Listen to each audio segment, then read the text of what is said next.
Bonjour à tous et bienvenue pour une vidéo assez exceptionnelle puisque comme vous l'avez vu dans le titre, il ne s'agit en rien de ce que vous avez pu voir avant mais il s'agit d'une interview.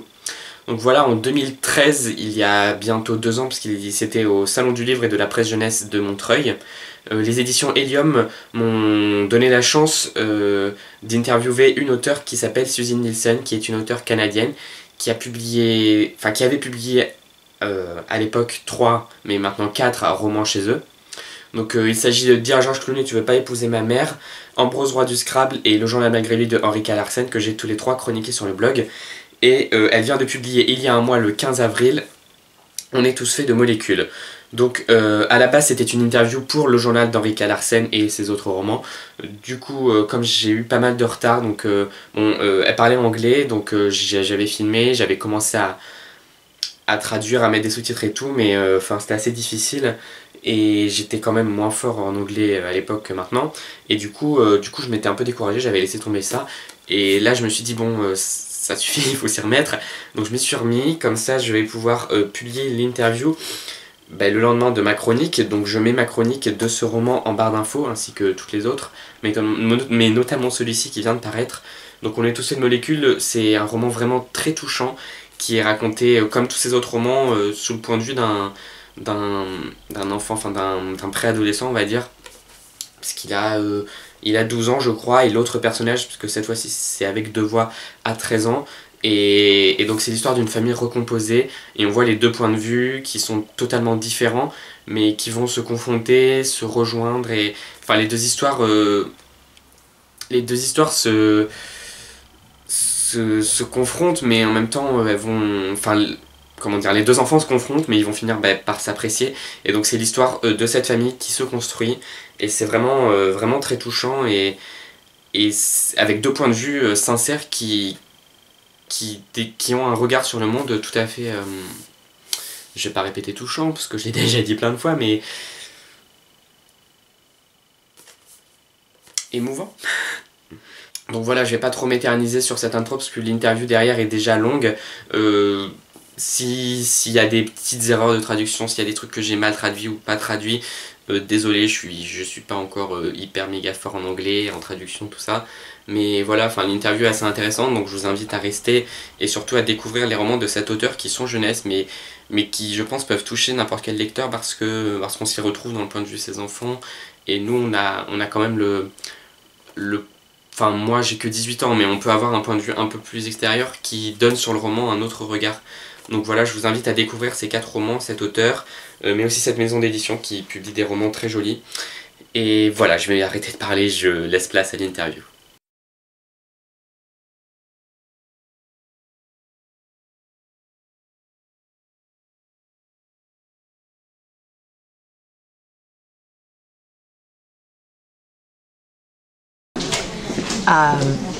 Yes, I hope that you can understand everything I say, but I did. I'd actually forgotten that I wanted to be a writer since I was very young.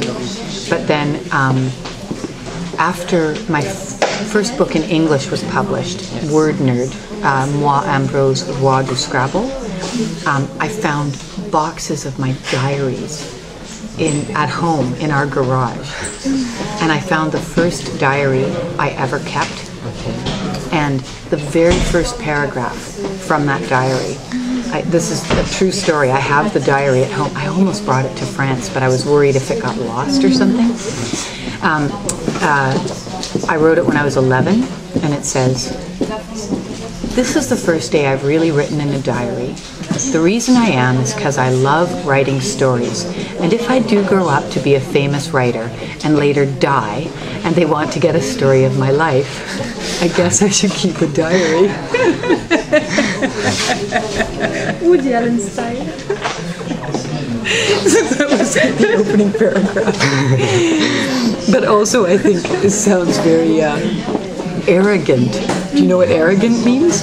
Like big ego that I thought, well, and then if I become famous, and then I die, but they want to write the story of my life. They do it to me because I do it better than everybody else. Yeah, that's right. I will do them this favor of recording my life.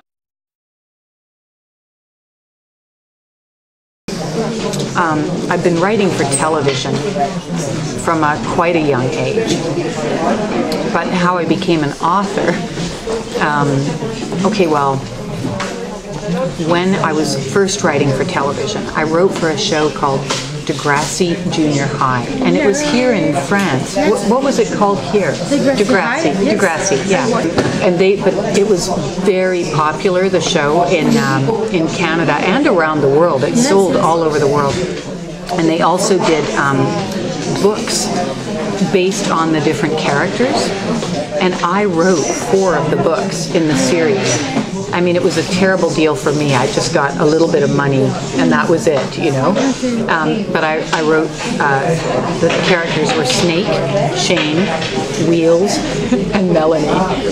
So, and you took stories from the scripts and novelized them. But I remember thinking, I really enjoy this. One day, I'm going to write my own young adult novel.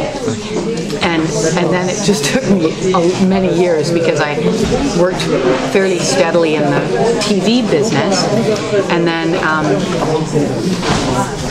I just hit this period where the TV business, everything got very slow, and we were waiting to find out, I think, about a show, if it would get brought back to television or not, and I realized I was so tired of always being at the mercy of, like, having everything I did, I always had to wait until somebody said, yes, now here's the money to do that. Yes, we will make your show, or yes, we're going to give you a script on the show. And I thought, you know, I'm a writer, so why don't I just write and not worry about all of that? And I'm finally going to write a young adult novel, and Ambrose had been talking to me in my head for a long time. From Word Nerd, I started to write my first book, and I'm really happy I did. Yeah. Yes, I love playing Scrabble, but I am a kitchen player. I don't know how that translated in the book, but you know, he calls his mom a kitchen player. Yeah. So I went to the Vancouver Scrabble Club to do research, and even the beginners were so much better than I am. And I think I maybe even say it in there, like, I realized that it was almost like if you have good math skills, or if you know how to play chess, I think you're better at Scrabble because it's so strategic. Whereas I'm a little bit strategic, but mostly it's just about, oh, look at the word I can make, but you don't necessarily get a good score for the word. Yeah, but I do love Scrabble. Yeah. When I was about, I'd say like 10 to 12, I was a lot like Ambrose. Kind of nerd, not a lot of friends, and unique sense of fashion with my clothes, but very optimistic. Like, so even if things weren't really happy in my life, I always had a good outlook, I guess. And I grew up with my single parent mom. Yeah, but she was nothing like any of the moms in my books. She's listening. And then in high school, I mean, I don't have very fond memories of high school. Like that would be like age, for me, 13 to 17, I guess. I think that I wasn't always a very nice person. I remember very much like the cliques. But when I was in high school, I met my dad for the first time, my father, when I was 15 or 16.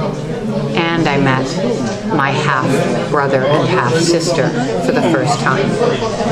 And so in Dear George, it's all very much, story is a complete fiction.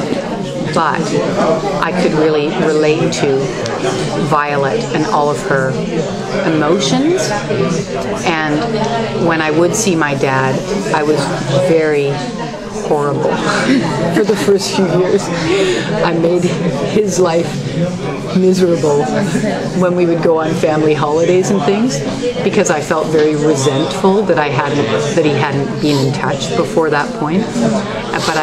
But my half siblings were much older, so I couldn't feed them cat food.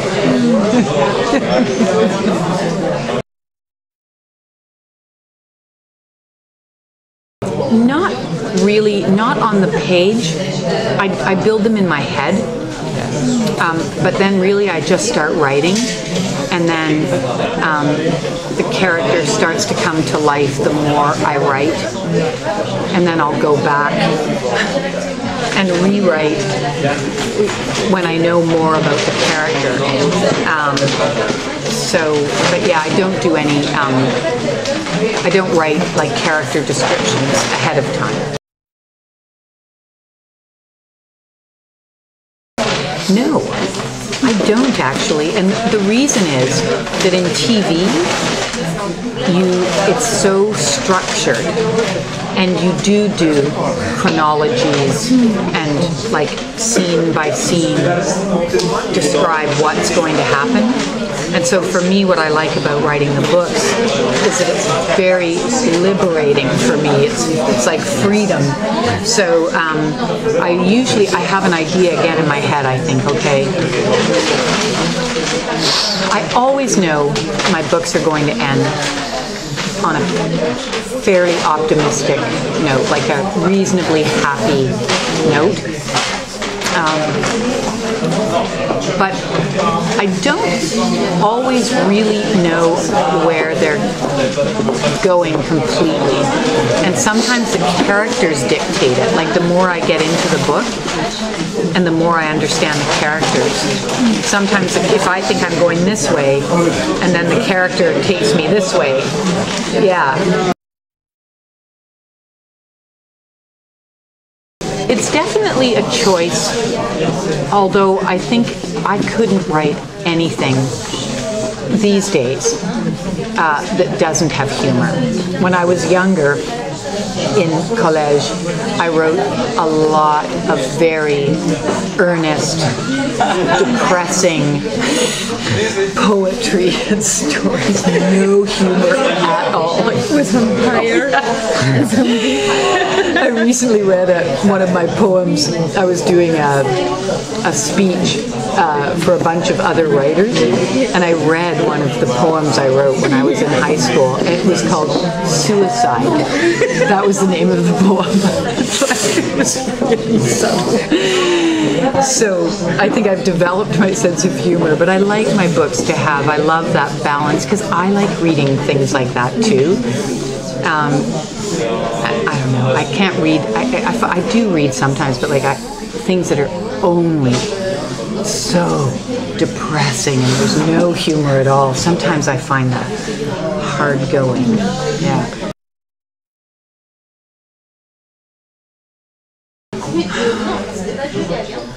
I don't think so. I think I love them all fairly equally. I probably will always have a bit of a soft spot for Ambrose because he was my first, you know. And In fact, I know in France this one was published first, Yes. and then this. But in Canada it was this, and you know, Ambrose is in this book and in this book. You get to kind of check in on him and see how he's doing. But I love them all, and I think I love Violet too, because she's so she's not, in English we would say, a girly girl, and she's very sensitive, but she's also, sometimes she does mean things, right? And I like that. And then I love Henry. I mean, my heart just goes out to Henry, you know, with his wobblies and yeah.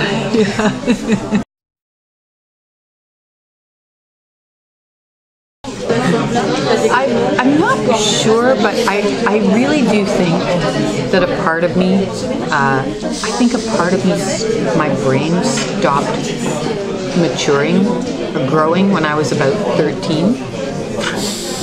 So I think I can get into the heads of my characters at that age. And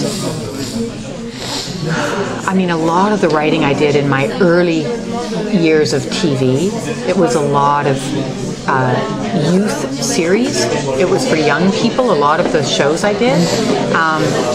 And I think it's just such an interesting time of life, you know, because you're having all sorts of experiences for the first time. And also I just love, I think I love, like all my characters, we are all self-centered, but I think when you're that age, you're really self-centered. So I think I can have fun with their view on the world, more so than I could with an adult. Yeah.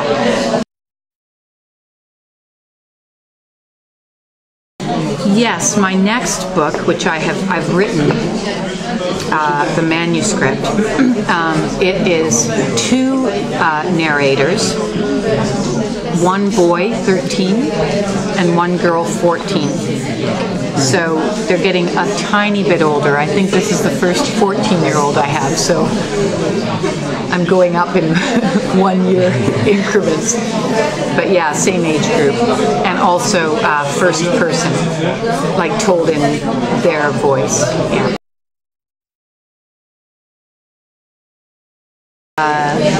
In English, it's called We Are All Made of Molecules, and it's a blended family, meaning it's a boy and his dad.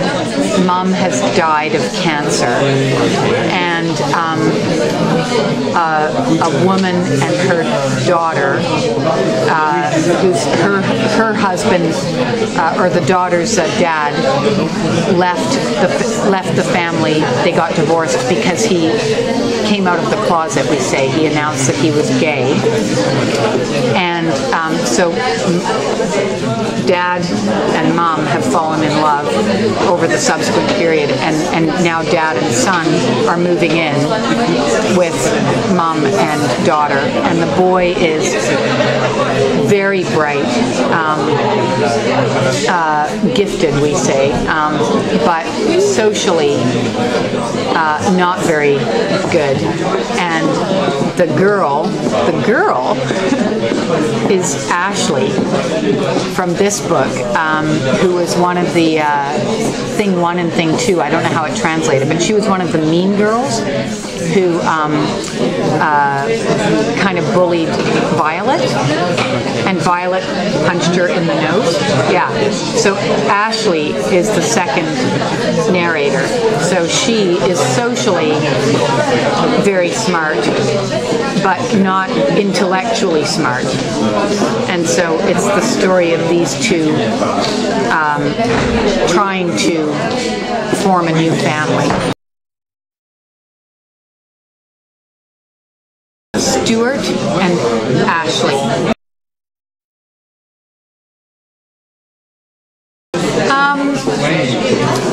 I do a little bit.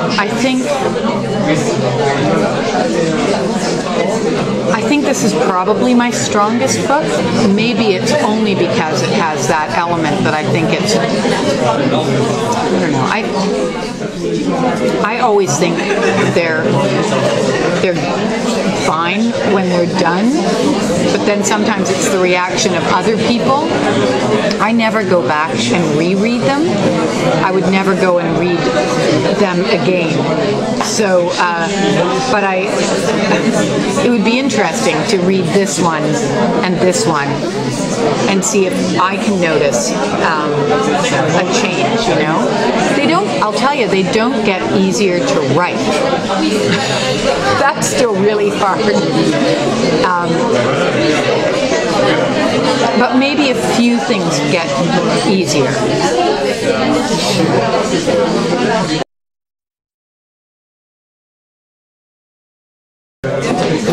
I don't think it was, but I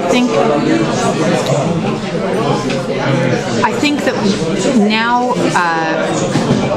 I think I'm better at knowing when something isn't working now, and so I think I'd probably write a better first draft now, you know, because I've also have higher expectations on myself. Yeah. Well, honestly, I really like Ambrose. I sat down and I just started writing the first chapter. And again, in my head, I sort of had an idea of where the story might go and who was going to be. And then actually, this one, I started with just some scenes that I knew would probably be in the book, and I think I was trying to work out Henry's voice as well, and then I went back to the beginning. So it's just an evolution. Every book evolves.